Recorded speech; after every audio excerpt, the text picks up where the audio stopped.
Guys, welcome to my channel.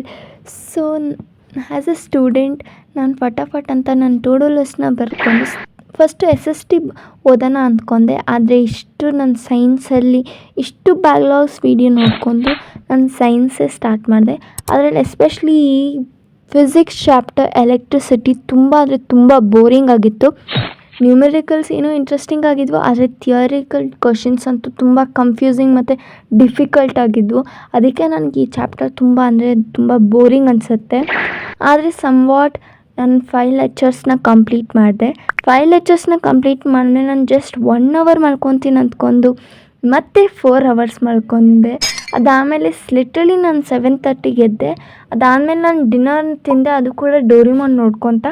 ಅದಾದಮೇಲೆ time waste ಮಾಡಬಾರ್ದು ಅಂತ ಫಟಾಫಟ್ ಅಂತ ನಾನು ಹಿಸ್ಟ್ರಿ ಬುಕ್ ತೊಗೊಂಡು ನಾನು ಹಿಸ್ಟ್ರಿ ಚಾಪ್ಟರ್ನ ಓದೋಕ್ಕಂತೆ. ಈ ಚಾಪ್ಟರ್ ನ್ಯಾಷನಲಿಸಮ್ ಇಂಡಿಯಾ ಬಗ್ಗೆ ಇತ್ತು, ಮತ್ತು ಇದು ನಮ್ಮ ಫ್ರೀಡಮ್ ಫೈಟರ್ಸ್ ಬಗ್ಗೆ ಎಲ್ಲ ಮೂಮೆಂಟ್ಸ್ ಬಗ್ಗೆನೇ ಇತ್ತು. ಅದಕ್ಕೆ ನನಗೆ ಈ ಚಾಪ್ಟರ್ ತುಂಬ ಇಷ್ಟ. ಅದ್ರ ಮೇಲೆ ಈ ಬುಕ್ಕು ನನಗೆ ಎಷ್ಟು ಇರಿಟೇಟ್ ಮಾಡ್ತಿತ್ತಂದರೆ ಕರೆಕ್ಟಾಗಿ ಫೋಲ್ಡೇ ಆಗ್ತಿದ್ದಿಲ್ಲ.